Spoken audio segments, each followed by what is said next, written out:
Bonjour les amis, c'est Nicolas pour la Voix du Tao.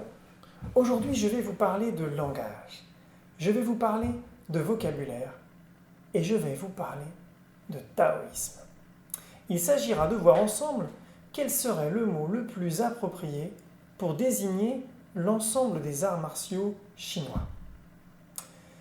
Alors, j'imagine bien que parmi vous, il y en a certains qui se disent oui, alors moi, ces histoires d'arts martiaux, ces histoires de langage, ça ne m'intéresse pas plus que ça. Eh bien, si cependant la pensée taoïste vous intéresse un tant soit peu, je vous invite à rester jusqu'au bout de la vidéo pour voir comment, lorsqu'on s'inscrit dans un cheminement taoïste, on peut résoudre ce type de questions qui parfois peuvent s'apparenter à de véritables dilemmes.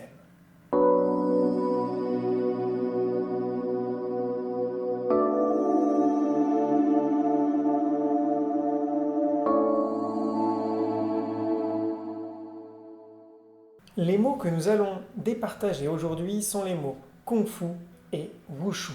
À tes souhaits. Oui, bon. En fait, ces deux mots désignent l'ensemble des arts martiaux chinois.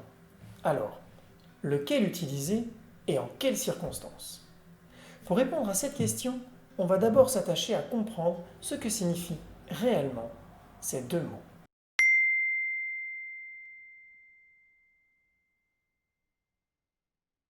Commençons par le mot Kung Fu. Ce mot désigne, dans la plupart des pays où il est employé, l'ensemble des arts martiaux chinois. Et quand quelqu'un dit qu'il fait du Kung Fu, on voit à peu près à quoi cela fait référence. Cependant, il faut savoir que ce terme est à la fois mal orthographié, mal prononcé et mal interprété. Pourquoi? Eh bien, le terme Kung Fu, on l'écrit en général K-U-N-G-F-U. Or, la véritable orthographe de ce terme en écriture latine, c'est G-O-N-G-F-U.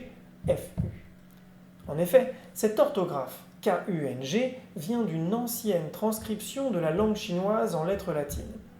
Or, le gouvernement chinois a mis en place une transcription dans les années 50, depuis 1958 précisément, une transcription en lettres latines de la langue chinoise, qu'on appelle le pinyin.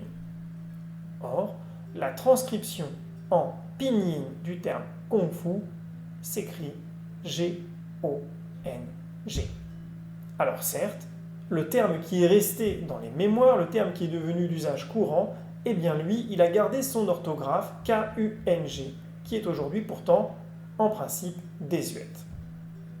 Alors bon, le terme est mal orthographié, du coup, il est aussi mal prononcé. Alors, vous me direz, peut-être que ça n'est pas dramatique et que tout le monde n'aspire pas à parler le chinois parfaitement. Certes.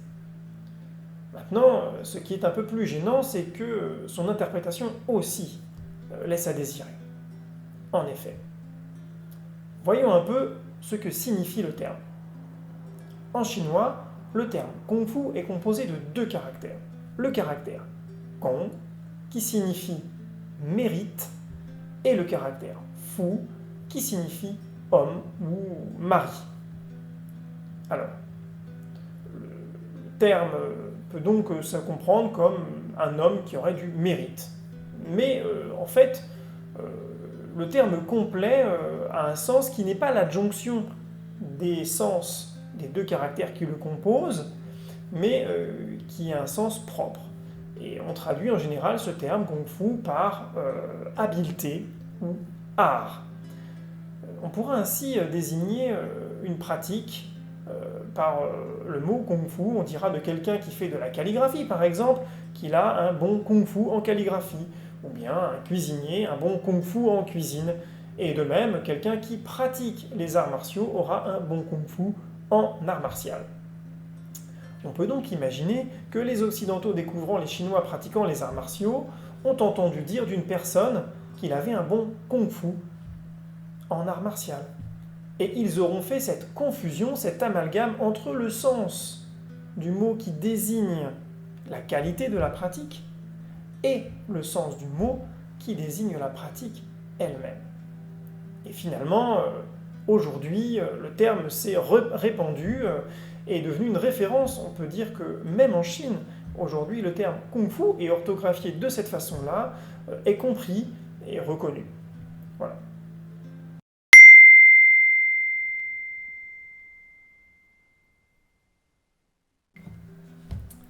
Voyons maintenant le terme Wushu. À tes souhaits.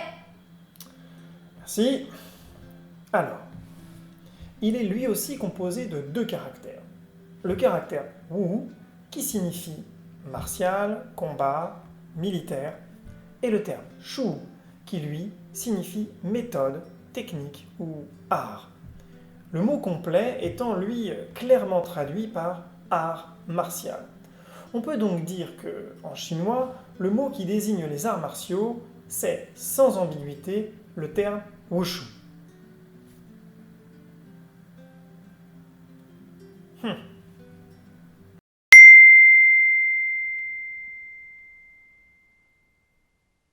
Alors on a donc pour désigner les arts martiaux chinois deux termes, dont l'un n'est pas vraiment approprié, mais est clairement utilisé par la plupart des gens.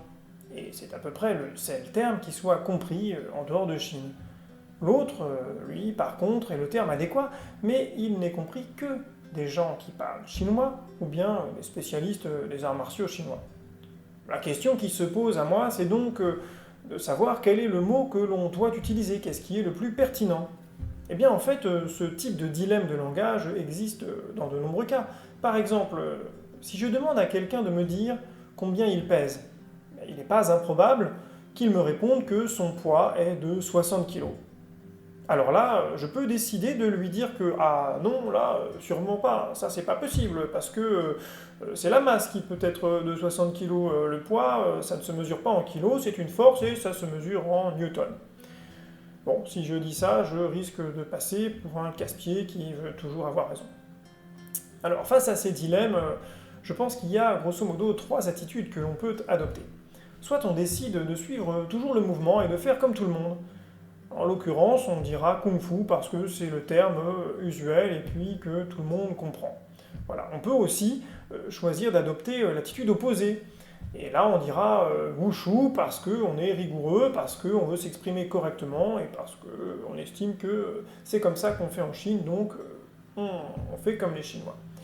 Voilà. Il existe évidemment une troisième voie qui consisterait à s'adapter et à dire que quand on est avec des gens qui ne connaissent pas les arts martiaux chinois, on va utiliser le terme Kung Fu, et puis quand on est avec des gens qui, eux, connaissent bien les arts martiaux chinois, alors on dira plutôt le terme Wushu.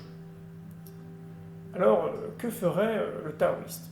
Eh bien, et là, c'est mon opinion, et c'est une interprétation. Vous pouvez évidemment, si vous ne la partagez pas, mettre en commentaire la vôtre et on pourra en discuter. Je pense, moi, que la personne qui s'engage sur la voie du taoïsme aura tendance à s'adapter et à faire en fonction des circonstances, à dire Kung Fu quand elle est avec des gens qui ne comprennent pas le terme Wushu, et dans le cas où elle est avec des gens qui, eux, utilisent clairement le terme Wushu, eh bien, elle utilisera ce terme-là. Et donc, je pense que le taoïste devra, en général, s'adapter.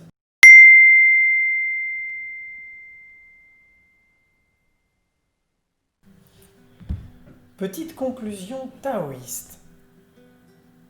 Les langues sont des êtres vivants. Une langue naît, elle évolue et elle meurt. Tant qu'une langue est pratiquée, elle évolue, elle reste vivante. Lorsqu'une langue est complètement figée, alors elle devient une langue morte. Aujourd'hui, le latin, par exemple, n'évolue plus. C'est une langue morte. Et même si des gens la pratiquent encore, c'est une langue morte. Eh bien, le taoïsme respecte la vie.